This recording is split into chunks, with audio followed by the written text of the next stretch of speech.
Welcome to Behind the Lectern.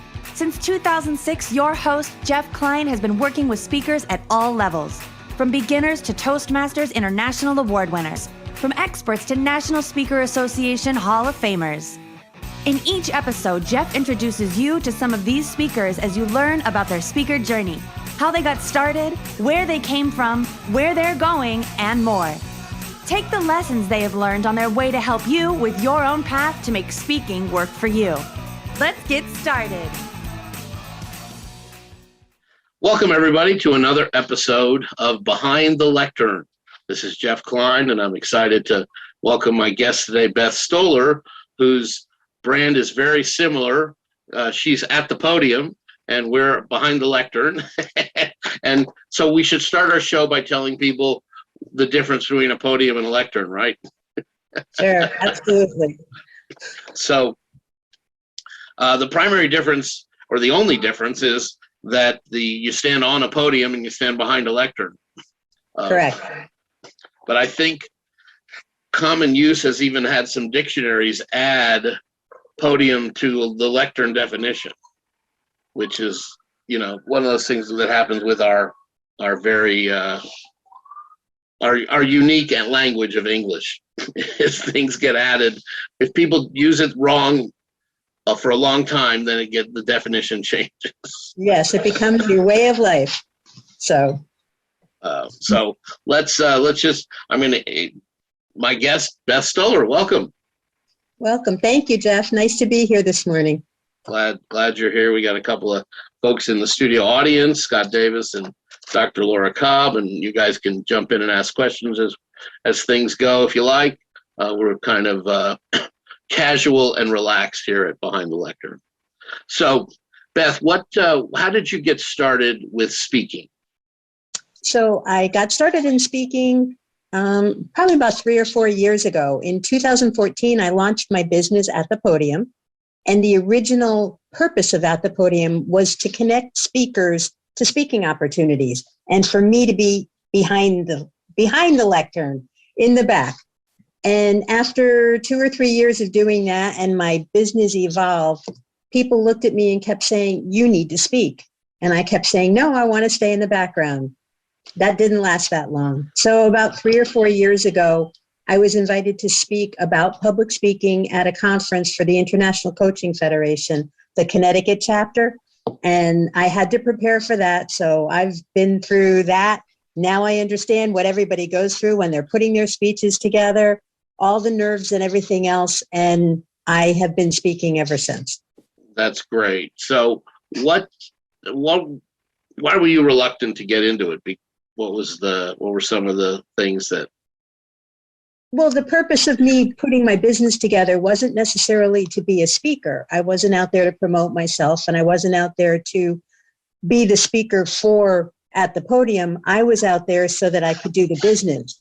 I learned very early on in 2014, the reason I started my business was because I learned I work with business professionals, people just like me, who are out there trying to use public speaking as a way to market themselves and market their business. It's a very organic way of reaching out to folks.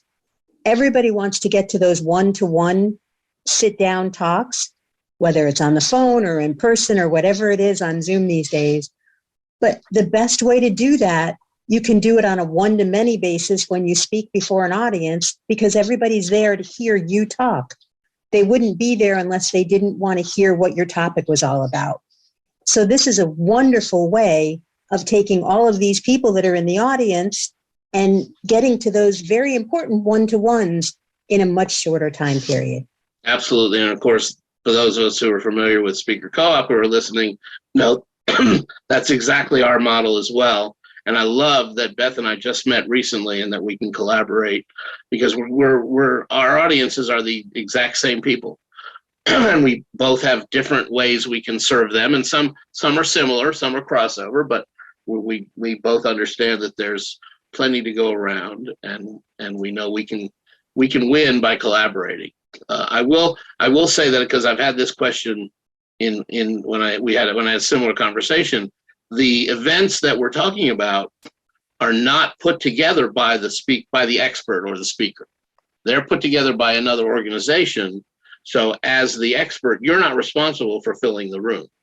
Correct. Having a clever topic title helps, people in the organization come to the event for sure. But the idea is that the speak to get paid model is all about going to rooms that are being filled for other reasons or for other agendas. And we help give value to those rooms for sure. Right. And we help our clients do that. Yeah, exactly. go ahead. You're complementing what their conference or their meeting is all about, because they wouldn't be bringing you in if they didn't have a topic, if you didn't have a topic that was very important to their audience. Exactly. And that's a big part of both what you and I help folks with is be relevant. People and you, I'm sure you've had this experience where somebody wanted to speak all about their core business, but that wasn't a good topic for being booked. Exactly. You don't want to be out there selling yourself. You want to be out there sharing your knowledge and your expertise, and you're selling yourself by doing that instead of saying, I do this and I do that and I do this and I'm the best person in my field. So you want to make sure that you're not selling yourself. You want to make sure that you're selling your expertise so that people can understand and get to know you better. You're really out there building a relationship with the people in your audience. It's all about that. You bet. And the talks are about value, giving value with you using your expertise. For example, I had a guy who he bought a kitchen or a bath franchise where they go in and build bathrooms. And there's actually like 4 or 5 companies doing this now, but he wanted to promote that. And he said, well, I want to talk about cabinets and toilets and showers. I was like, no, nobody's going to book you for that talk. You're not there to do a 20-minute commercial. Now, right. You can do a talk about prospecting for customers. You could do a talk about customer service. There's a whole list he could even have done a talk about, color and design, as long as it's not, as long as it's not all a commercial. The idea is, what value can you give that audience? And Beth and I both talk about this to our clients. What's something you can teach them today they can use now?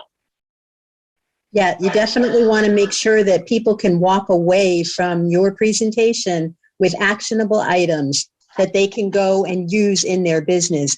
Sometimes you want to give them actionable items that they will then have to turn around and they'll have more questions based on what you've shared with them. But you've given them knowledge that they know that you understand what they're going through. You can say, go try step A, B, and C. And when you get to D, I'm here with your answers. You're sharing what they're going to encounter and letting them know that you have the knowledge for the next steps and you're happy to help them with it. That's really very important. You want to make sure that you give them, that you have in mind something to give them and that a way for them to reach back out to you. Right. So, we get to talk for 18 or 19 minutes and give value. And then that gives us the right to spend the last 1 or 2 minutes telling the audience how they can do business with us. Yes, in a gentle way. Not a sales pitch. Right. It's not a sales pitch. Here's how you can get more of this information. Yes, and the best thing about that is that your event planner will really appreciate you because you are helping to disseminate knowledge and what they're after. So you've gone along with what they want you to present for them. And then they also will look very good because you've done what they've asked you to do. You've provided value for their audience and they're happy as anything. So hopefully you'll get a good testimonial going forward and a referral. Absolutely. And more often than not, these speak to get paid engagements should turn into more engagements. Yes.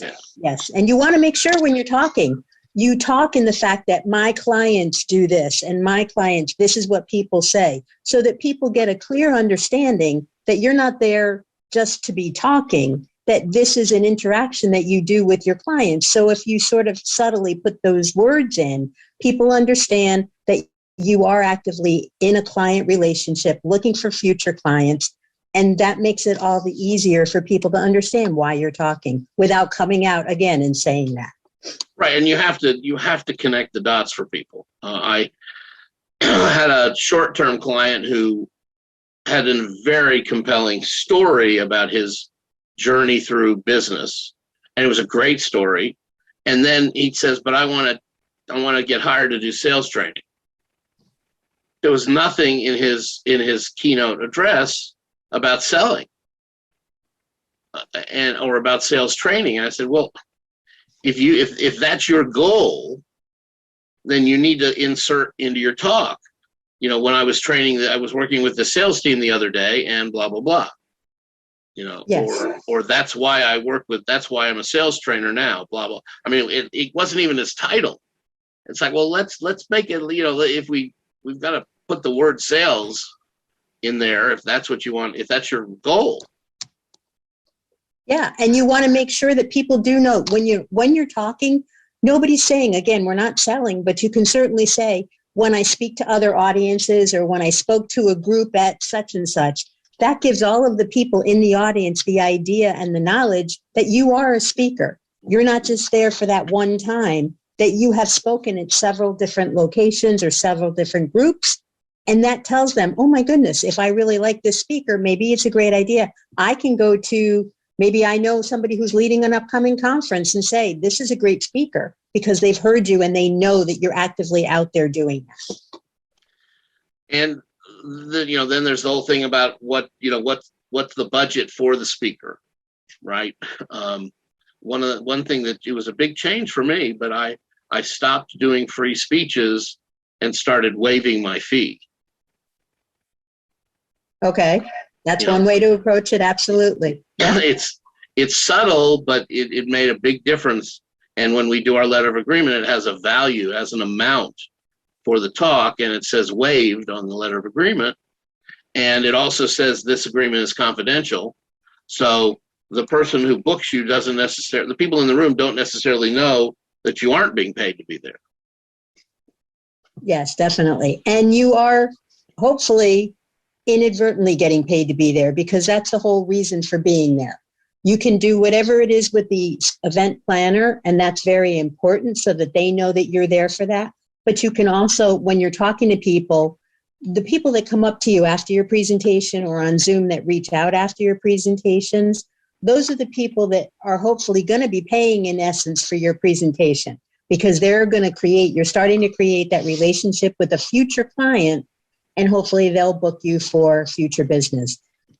Yeah, and I sure I've said this on other episodes, but I live the Zig Ziglar quote: "There's no such thing as a free speech."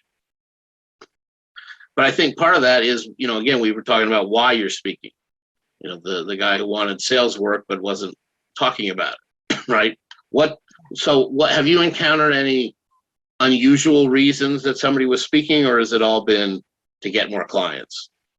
Well, for the most part, because of the people that I deal with, it is to get more clients, but there are many people that I know that speak for the excitement of speaking, speak because they've had a career full of experience and they want to go out there and they want to share, or they're speaking because their story is so compelling, something that they may have gone through. It could be something negative or positive, but they're looking to share that experience and turn things around so that other people can benefit from what they've learned, or can reach out to them so that they can be there as a role model for helping people. So there's a lot of reasons why people will do speaking, not necessarily just for their business, but for them personally. It's a very big way to share and connect with people on that same subject matter, because people want to hear and they want to feel what it is that you have to share.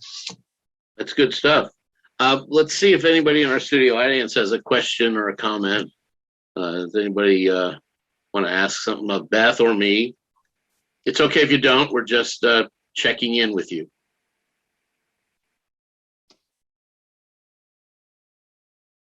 Okay, Laura. Okay, I will. I'm Scott Davis. I will ask a question I've followed and understood and met a lot of her gems that Beth has had on her at the podium throughout COVID. And my audience is a different one. It's in the disability community. And since I don't drive it, it can pose challenges. And I know a lot of people in that community, but I have a compelling story, but it's just not like I'm in the red lights where, I just live the life and I challenge myself daily to do better. And how can one approach that, not from an established business perspective, but it's something I have gems I can offer. What's the best way to do that if you're not an active? I'm with Toastmasters, but I won't discount what I can do. It's just, how do you approach that as not as stars like you both are? You want to start, Beth? Sure, Scott. We've talked a few times about finding different places that people who are like you hang out, especially these days with Zoom. There's a lot of meetup groups. There's a lot of different places online that people with disabilities or families with people with disabilities hang out. And reaching those groups are the best places for you to just start popping into the groups and letting people get to know you. And again, that's on an organic level, because once people start to get to know you, then you can start sharing with the group leaders that you are a speaker, because I know that you are, and you have a story to share. So getting to know people and letting people slowly get to know you and then understand that you're a speaker is the best way for you to get yourself out there and get heard. Very good. And also, Scott, the COVID is a huge silver lining for you, because we don't have borders anymore. And here we are on Zoom. People here can be from anywhere and consume this podcast. When we put it out as a podcast, people from all over the world will have access to it. So you have start thinking about your community as having no borders. Very important point, Jeff. Thanks. Okay. All right, Laura. Yeah, I was gonna ask Scott a question. Scott, are you on Clubhouse?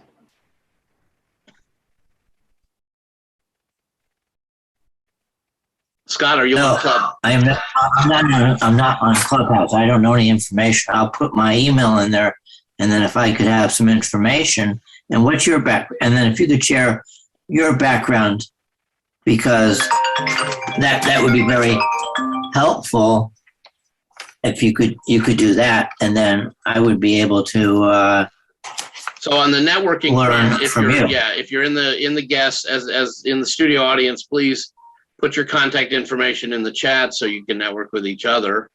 Clubhouse is a tool that's only on devices. It's not on computers, right?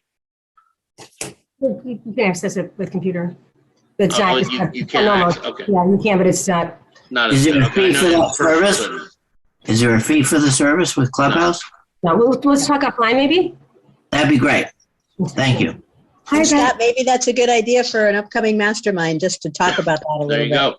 And we are broadcasting on Clubhouse as well. Nobody's in our room right now, but the recording will go up there as well. So Okay. it's another way for people to get information and join tribes and consume information. So Okay. you want to definitely check that out. Any other questions right now? We got some other stuff that we want to talk about. All right, I had a question for Beth. Go ahead. Hi Beth, it's nice to meet you. You too. And I'm curious, what was your earliest memory of speaking or wanting to speak, and what did you learn from it, and how did you grow from it, and what nugget, bombshell, bam of truth that we can take to move forward? Preface that with, I don't necessarily believe that public speaking is the number one fear people have. I think it's fear of other people's opinions. I think it's FOFO. What are your thoughts about that? And I guess in your first time? Yeah. The first time I think I can remember speaking, I'm sure I did some in high school and all that. And then I had to do, of course, the one in college. You can't get out of college without doing some kind of presentation. And I remember my presentation I had to do a demonstrative presentation. So I brought in a toaster oven, and my first presentation was making those big pretzels, those big pretzels that you see? Yeah, exactly. So I brought in all the makings of it, and I made it, and I had a toaster oven with me. So the room smelled delicious. My pretzels, not so good. But that's my first presentation that I remembered. And I remember being petrified. but I got through it. And then there's always times I'm also a leader as far as I lead a lot of meetings. So my presentation skills have always, I've been sharpening them all along over the years.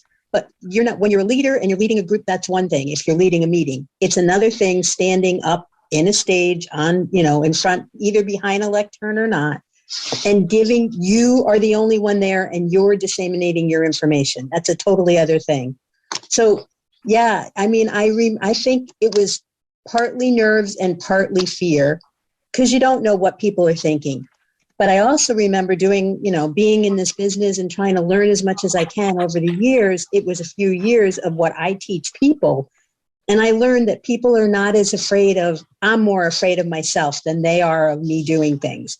I learned that it's more important for me to forget that I made a mistake and just keep on going because nobody's going to know that but me. I learned it was more important for me to just get through my material. And, as the more and more I do things, the less time I need to take notes. And you gain all of those things. You gain all that experience just by going out there and doing it. So it's just like, riding a bike. You keep falling down, you get up. That's the most important part. So yeah, there's still fear. I don't think there's anybody. Okay, maybe Tony Robbins or somebody big like that. I don't know. But I still think that there's always fear. I was reading this morning a book by Grant Baldwin, who's somebody that I like to follow. And he says you have to remember there's fear and then there's excitement. And the two sort of cross. So it's a little bit of both. And if you're not afraid, then you're just too relaxed about it. Your fear keeps you on target. It makes you want to do better. And as long as you take good steps to make sure that you're doing the best that you can, things will happen and you'll get over it. Nice. That's very good stuff. Thank you. So you started by you said what rented lips. Tell us how you decided to start a business to support speakers. So I was employed. I do have another small business. I am a small business bookkeeper. I've been doing that my entire career. Then I started doing a little bit of networking while I was still doing that. And then one day my day came and I wasn't doing that for one company anymore. I was there for 15 years. I attended a workshop, a 4-week workshop at a chamber. Each week had a different speaker. And I was asked to come and speak about one particular small aspect at one of the meetings, but I wasn't working and I wanted to learn. I've always loved conferences. So what happened was I ended up having coffee with 2 of the conference leaders of the 4 meetings. And from those 2, I started learning. I was also working on a project for a person in a B&I group that I was part of. And she was a reverse mortgage specialist who wanted to share with the community what reverse mortgages are all about. So she learned to go to speak at the continuing education courses that they give at night. So I had started working on a project for her, and for 3 years, we lined up so that she would go spring and fall for one night in 15 different communities. I learned the value because she started getting new clients. It was a way of her getting out there. She got clients whether she attended the seminar or not. If that happened to be canceled because of snow, she was printed in the continuing education booklets that had her online. That taught me the importance of being in front of people.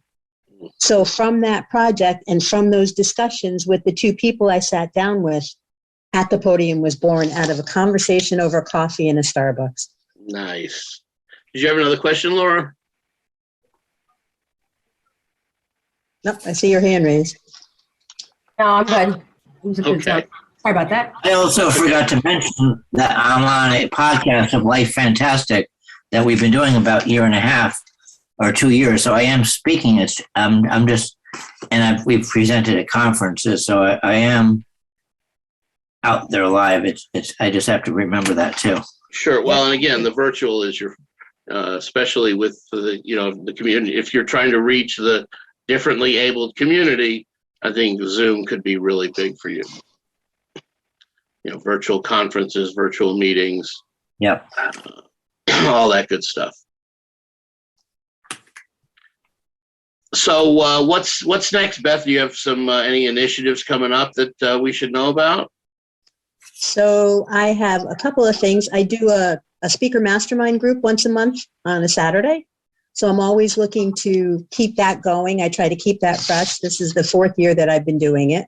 Wow. And that I enjoy doing because that brings together the two things that I think are most important for speakers are networking and education. And those are my two things. Jeff, I'm sure you feel the exact same way. Mm-hmm. We need to grow as people. We need to grow within our field of expertise, and we need to grow as speakers.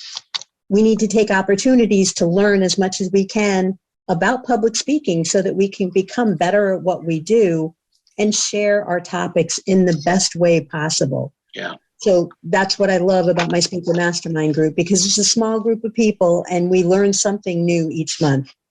So that's something that I'm always working on. And I run small groups occasionally. I always look to do that. And just helping people. There's a lot of different organizations that I'm part of, and I'm always out there trying to help people with the things that they do, help find speakers, all kinds of speaker related things. I'm sure there's all kinds of things that you're up to that are in the similar fashion. Oh yeah. Yeah. And this is one of them. This is a new effort in this podcast to have speakers tell us their stories and I really making it a point to not discount people who are brand new. Somebody who's just getting started, we've got advice for them, we've got help for them, and if your speaker journey has been 2 months, that's great. If your speaker journey has been 25, 35 years, we still want to be able to give value to all those folks by hearing other people's stories, which is the importance of all this. What's your background before bookkeeping? No, it's pretty much bookkeeping has been my entire career path. And networking, when I started doing bookkeeping, I started to get the itch of having a small business, but I was working full time and I never saw that I wasn't going to be working full time until I wasn't. Yeah. So I started having that itch about having my own small business. And that's when I started doing networking groups. And then when At the Podium started, I started going to a lot of networking groups in person. I felt like for 2 or 3 years, that's all I was doing. Mm-hmm. But it's the only way. It's important. You need to get your name out there. You need to build relationships and you need to meet people. People like to see eyeball to eyeball as close as we can get there. Yep. Because that's how they start to know you. And Jeff, I'm sure like you, your business is different than everybody else's business. I hear that all the time. So people say they will remember you if you get out there and meet people. They'll remember you. I've had people hold my business card when we used to be giving those out. I've had people hold my business card for a couple of years because at that time they weren't ready or they were thinking about, I got to get to speaking. And then something within their business made them pick up the phone and say, I remember I met you at such and such. This is what's going on. That's great. I'm sure you get the same thing where just people are, for whatever reason, their fear, they're not ready, but then they hold on to you and they've met you. You've made such an impression, Jeff, and they'll reach out to you. You're right. And here's the other thing, Beth, that I try to encourage people to do. Put your picture on your business card. Yep. That's not just for realtors anymore. Because when, that way in 3 years, when the card comes out of the desk drawer and they go, who is that? Oh, I remember that guy. Because the picture's there. Yeah, definitely. Yeah. And one of the best things I like, and I'm sure you've encountered this as well, is because we work with business professionals, they're not people that are going to be, getting $10,000 for a speech. But when you help them and you help them put their presentation together and you help them find the different speaking opportunities and understand what a good audience for them is, the excitement that they start to feel, and especially after they've delivered their first presentation and they come back to you and they're so stoked, they're so charged. That's one of the best things that I like. Just hearing those, that you've helped them to take those steps. Yeah, very cool. And obviously COVID has changed all of our businesses. Some things have been not for the better, and some things have been for the great. And one of the great things for me has been now I have an international website of speakers and international clients. What are some of the nuggets, the silver linings you've pulled out of COVID for your business? Well, on a selfish note, it's made things much easier for me because you spend a lot less time trying to go to an event. Once you can, yeah, Laura, I see you exactly. Yes. You spend less time in the car and you can actually sit there. I love Zoom.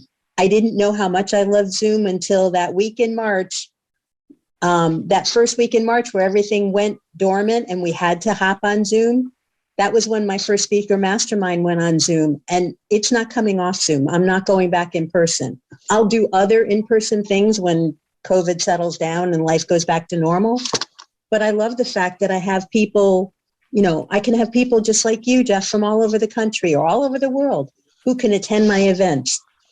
The only difference is the different time zones. So if I'm doing something at 9:00 in the morning and it's 6:00 in California, well, but on the mastermind, we've had people from from the West Coast. We've had people from Canada, and I love that. It's awesome. So Zoom has so much, and it saves so much time. I'm happy to sit on Zoom and talk to people, have coffee conversations. It's made life much easier. That's not to say that those in-person speaking opportunities are not missed. Yeah. I definitely see those, but I see those slowly starting to come back a little bit. Or the hybrid, the invention of a hybrid event is so important. I think we've opened up a whole new world for speakers, for both hybrid and tech, And the speakers really need to focus on what's different about speaking virtually, because you can't do the same.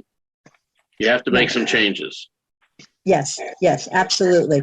I prefer a Zoom meeting as opposed to a Zoom webinar. Frankly, for me, I don't like talking to nobody. I like talking to people.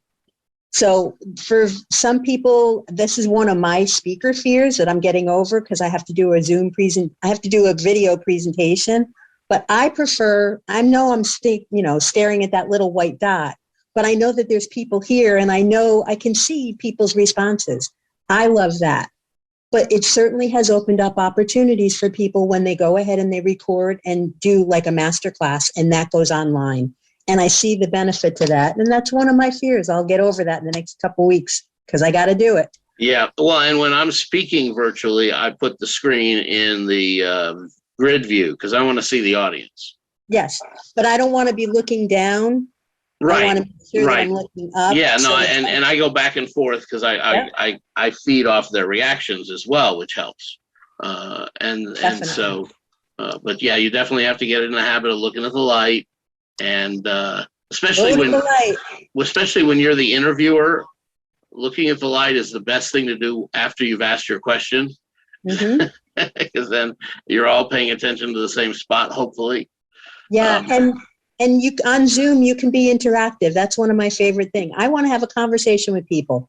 When I give presentations, I don't want to be the person standing and talking at everybody. Yeah. I want to know. And Zoom actually makes that conversation easier than having 50 people standing in front of you. It's not quite as easy. So that's the part I like about this as well. Laura, go ahead. You had a couple questions.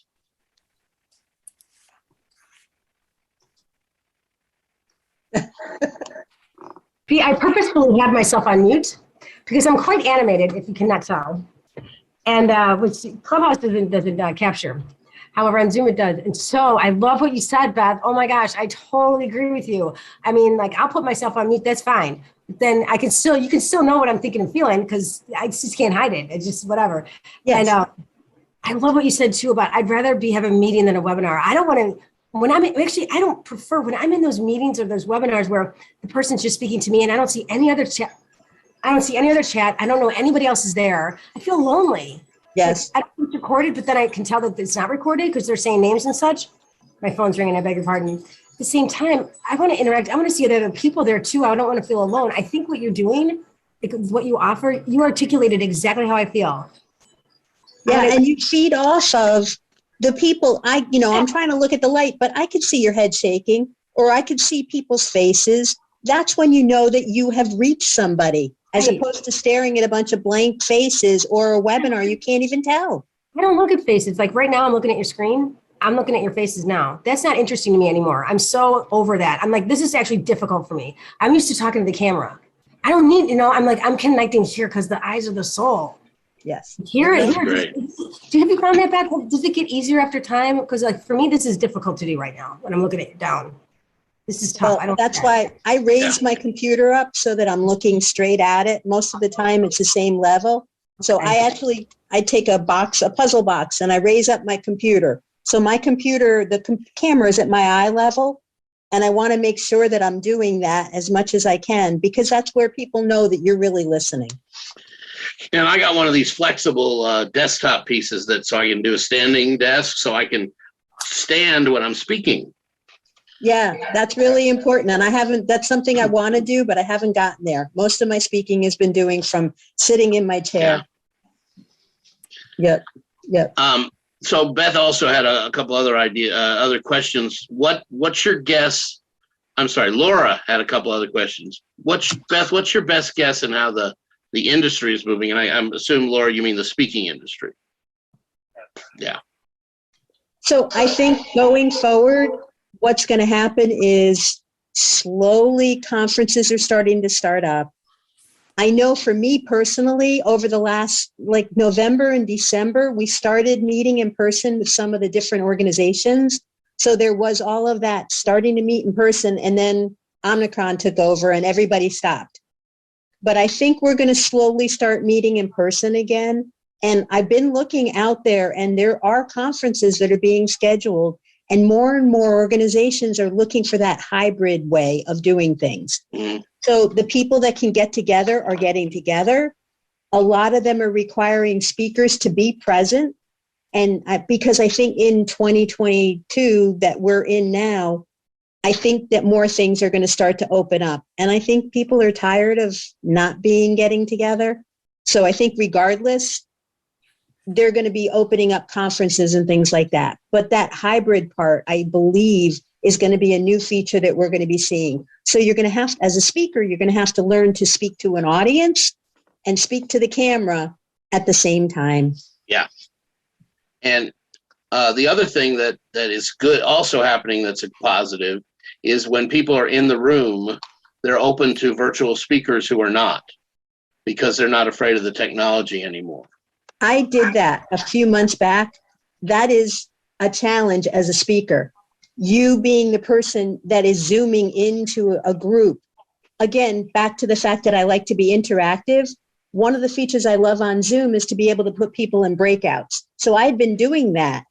And one of my presentations that I talk about is mastering your 60-second commercial. It's called, So What Do You Do?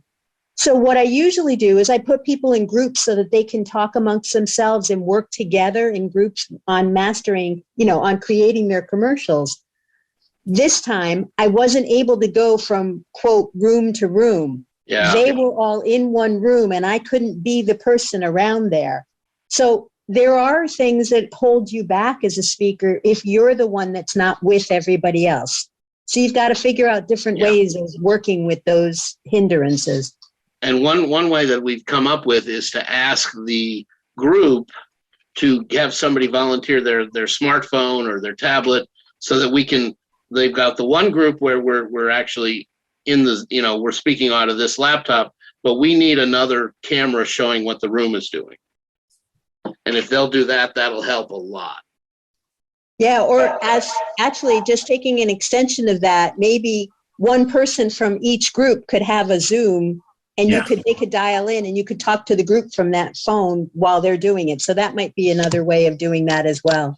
Yeah. But it is a challenge, you being the hybrid coming into everybody else being in person. So if you're doing a keynote, that's fine.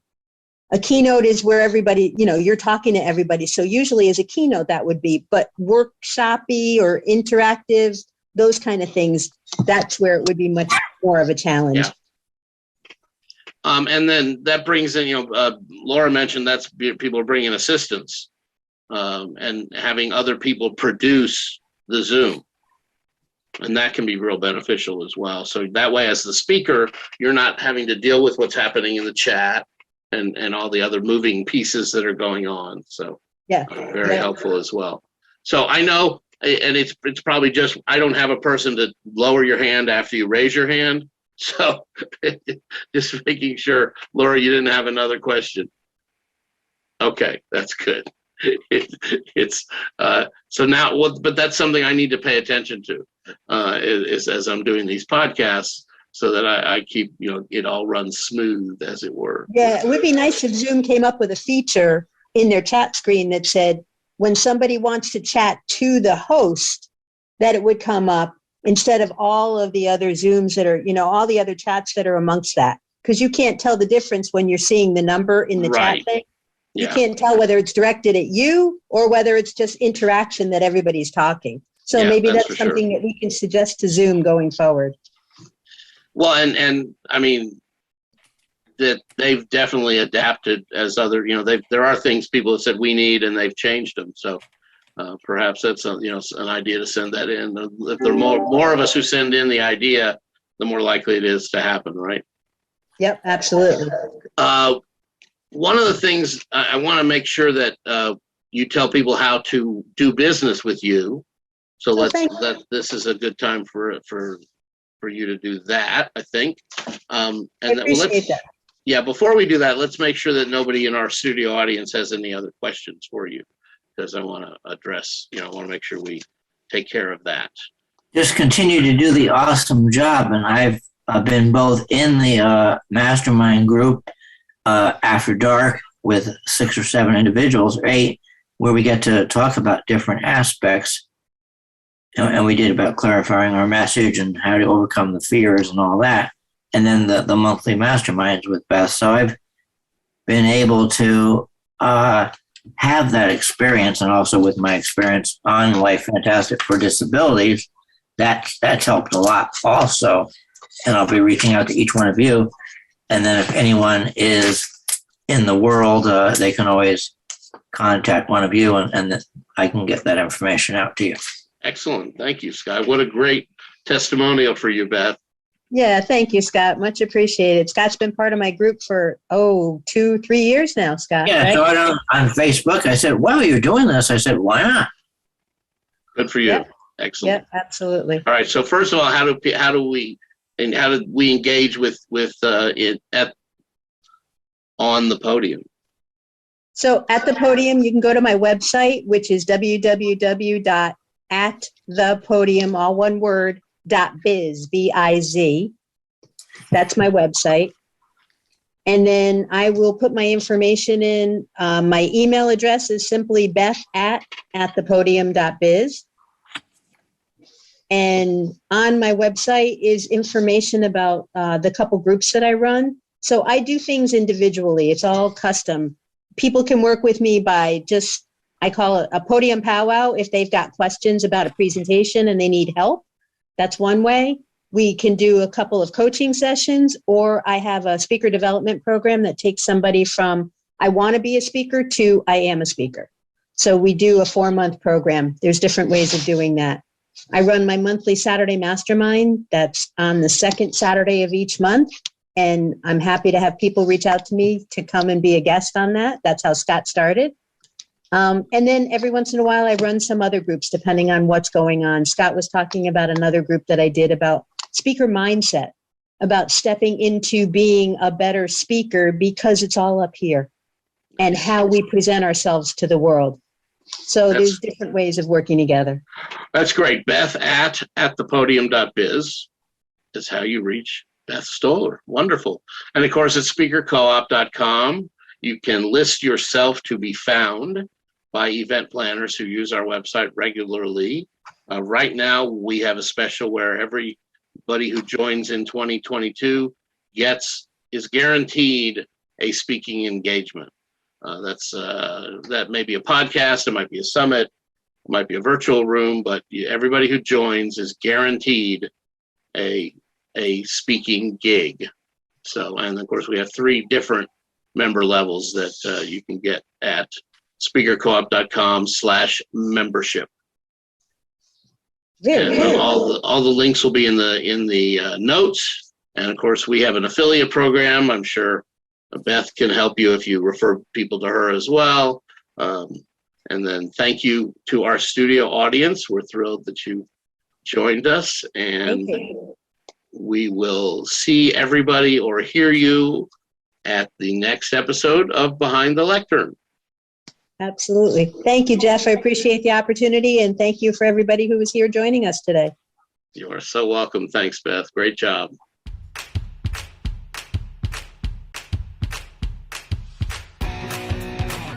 Thanks for joining us on Behind the Lectern.